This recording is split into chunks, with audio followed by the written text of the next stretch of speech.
Hello and welcome to this session in which we would look at testing software in a change management environment. In the prior session, we looked at the purpose of testing the software. In this session, we would look at actual testing software techniques. Now, in case you are wondering, what is change management? It's the process of which an organization adapt to a new IT system or a software, strategy, processes, technologies, or structure. Simply put, change management is changing from a current state to a new state when it comes to the company's technology, IT system, software, so on and so forth. Now, specifically, we're going to be looking at testing software. In other words, we're looking at change management when it comes to software. Now, we have different levels of software testing that can be carried out during the software development process. And they could be broken down into 4 steps: unit testing, integration testing, system testing, and under system testing, this is where we will discuss the various types of testing. Then we have acceptance testing, and under acceptance testing, we're going to have alpha and beta testing. Each type of these testing is designed to identify and resolve potential issues in a specific area of a software application. Starting with unit testing. What is unit testing? Unit testing is a process of testing individual component or unit of a software application. The goal of this step is to ensure that each unit, because we're testing the unit, functions correctly and independently. So this type of testing is usually performed obviously by the developer and at the first level of testing in the development process. So you're building that small component. For example, let's assume we are building a calculator, a software calculator, a simple calculator application. What we'll do here for unit testing, each function, the addition, the subtraction, the multiplication, the division, we will test each one of those separately. For instance, the addition function would be tested by providing various inputs, value, and verifying it returns the correct results in each case. So we're only testing the addition function. Then we have the integration testing. The integration testing is the process of testing interaction between multiple unit or components of a software application. The goal here is to do what? Is making sure then the individual unit, they work together. Integration testing correctly as expected. For example, if we keep with the calculator example, integration testing would involve testing a combination of different functions. What are those? For example, you might test adding 2 numbers, then subtracting 1 number to produce the results, then multiply the results by some number, then divide the results by another number. So here what you're doing is you're integrating all the functions to find out if they work all together. Then we come up to system testing. System testing is the process of testing the entire application as a whole. So the primary goal here is to ensure the complete system meet the specified requirements and functions correctly in the target environment, whatever that system is. So if we're looking at the calculator, system testing would involve testing the application in its entirety, including user interface, making sure everything, the buttons are working properly, performance, the application is secure, so on and so forth. This includes testing scenarios like launching the application itself, if this was an application, basically a calculator application, entering various mathematical expression, verifying that the application responds correctly, and then end within acceptable time frame. So here the system is working properly. But we have many types of system testing, because system testing is a comprehensive approach that validates the overall behavior and performance of the application. Now, various types of system testing can be performed depending on the specific requirements and characteristic of the application. I'm going to go through a list of system testing, and we're going to go through each one separately, starting with functional, loss or stress testing, security testing, compatibility, recovery, installation, white, black, and gray box testing, regression testing, sanity testing, exploratory testing, localization, and globalization testing. Starting with function, performance, and stress. What is functional testing? Well, making sure, verifying that the application feature functions according to the requirement as expected. Now here it focuses on the user requirement, that they ensure that the application meet those expectations. So the calculator is working properly when it comes to the calculator. Performance testing means we are testing to assess the application responsiveness. speed and stability, and how scalable it is under various workload. So how well it's responding. This type of testing ensures the application perform well under expected workload as well as peak workloads. Is it performing as expected? Performance, is it performing? Now we move a little bit further to stress or load testing. Stress testing examines the application stability and reliability under extreme condition. So stress testing is basically pushing the envelope, such as high load or limited resources. Why? Why do we do this? We want to identify any potential bottlenecks or the system breaking point. We want to do that.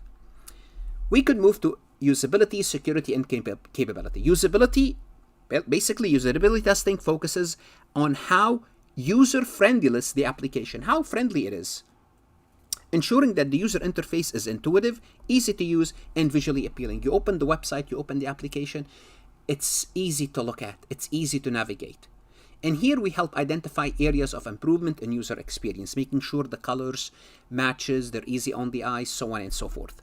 Security testing, as the test suggests, it evaluates the application ability to protect sensitive data, resist unauthorized access, and prevent security threats. What are we looking here for? We're looking to identify any vulnerabilities, making sure the application meet the required security standard. And this is very important in application where you have regulations like in healthcare or in banking or in finance. Compatibility testing, well, testing checks the application ability to function correctly on different hardware, software, operating system, and network environments. So when you introduce a new software, you're introducing something new to the system. You want to make sure whatever you're introducing is compatible. It works with the hardware, software, operating system, network environment, so on and so forth. So it's compatible with various configurations and devices. Recovery testing, we want to know if the application can recover from failures such as system crash or hardware issues. What we want to do is to identify robustness here and assess its effectiveness of its backup and recovery procedures. Are we going to lose everything in case something happened, or can we recover? Installation testing, well, as the word installation, verify that the application can be successfully installed and uninstalled and updated on any particular system. It's making sure that the installation is smooth and error-free for end users, because end users will have to do so. We could also have what's called localization and globalization testing, and here we are dealing with validating the application is correctly adapting to a specific region or language, while globalization testing checks the application ability to function seamlessly in any locale, regardless of any language or regional setting. Because remember, the software, we could sell the software in many places around the world. We want to make sure it can respond to local settings. Then we have white box and black box testing. What's white box testing? White box testing is also known as clear box testing or glass box testing. It involves testing the internal structure, design, and implementation of the software. But here's what we have to know about white box testing.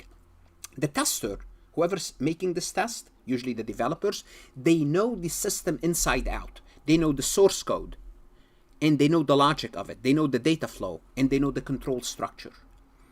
So it's being done by the developer or the engineers themselves. Yeah, well, we know the system, now let's test it. Versus black or blind box testing. Here, the testing approach is where the tester does not know any knowledge about the internal working or structure of the software. So the focus here in the black box testing is input-output. We'll give it to someone, say, okay, check out the system. Tell us how it's working. We know how it's working. We want you to kind of blindly use it and see, tell us if it's working as expected. So the tester verify that the application is working as expected based on the requirement without any concern for the underlying code. Because in white box testing, we know how it should work. Sometimes we could be biased, unintentionally biased. Black box testing is giving it to someone and you tell me how it's working. And I hope you're going to come back and saying it's working as I expected initially. So this type of testing is usually performed by quality engineers or testers that were not involved in the development process. Then we have gray box testing. If it's not white, if it's not black, it's gray, it's something in the middle. Well, it's a combination of white and black box testing. So the tester here will have some knowledge of the working of the application, but not access to the complete source code. Here, the aim, the goal is to identify defect by leveraging both the knowledge of the system and the focus of the input-output relationship. Okay, sometimes you may not have quality engineers. You want to give it to people who are familiar with the system, but not too familiar. So this type of testing is usually performed by testers who have a good understanding of the system architect, but were not involved in the development stage. We could also have regression testing and sanity testing. What is regression testing? Well, regression testing is the process of retesting previously tested component after changes and update has been made. Why? Why do you do that? Because now you introduce this new software to something else. You want to make sure whatever old systems we have, it's still working as expected. The goal is to ensure that the changes did not introduce new defect or cause existing functionality to fail. So I'm introducing the software. Is it affecting other things? This type of testing is crucial for maintaining the stability and reliability of the application throughout its life cycle, because we want to know if it's going to affect anything else. Insanity testing, as it suggests, it's conducted to ensure that the most critical functions are working as expected. Is it working as we're saying at least? Or is it like doing something crazy, something else? Sanity testing.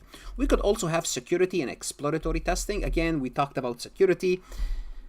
We talked about security to help identify vulnerabilities. Exploratory testing is like basically going out and doing all sorts of things, not planned. You're not looking at a planned testing here. It's unscripted testing where tester actively explore the application to find defect. You are not following any map. You are not following any predefined steps or test cases. Here, the tester is relying on their experience, on their intuition, on their creativity. Just, I'm going to go out there and start to monkey around with this. See what would happen. I want to discover defect. This is what I'm trying to do. Then after system testing, we're going to have to perform what's called acceptance testing. And acceptance testing, we have alpha test and beta test. Accepting testing is the process of validating that the software application meet the requirement and expectation of its end users. So basically now kind of we're done with the system.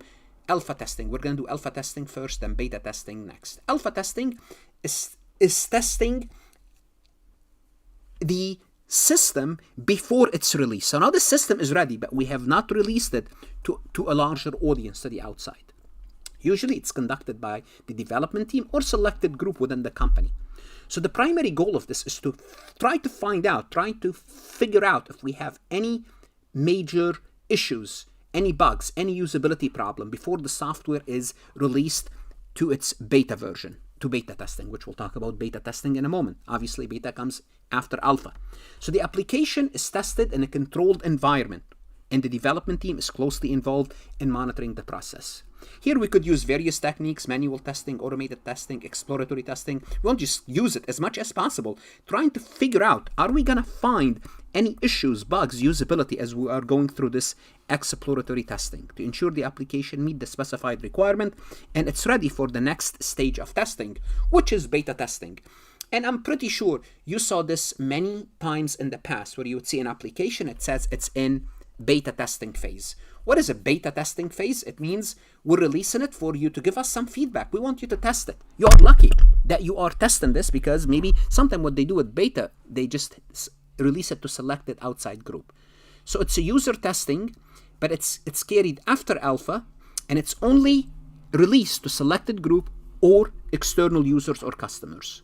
So these users, they are in a real world environment. Now it's out there, but for a limited amount of people. We want you to give us feedback of its functionality, usability, performance, overall experience, rate it, give us feedback. Like if you're using those artificial intelligence, they are kind of basically right now, they're still in beta testing because they want you to give them feedback. You help identify any remaining issues or defect that may not have been discovered during the previous testing or the alpha testing as well. It also allowed the development team to do what? Gather valuable insight from the users. How are you? Because when you design it, you might be biased because you're designing it. You think it's great.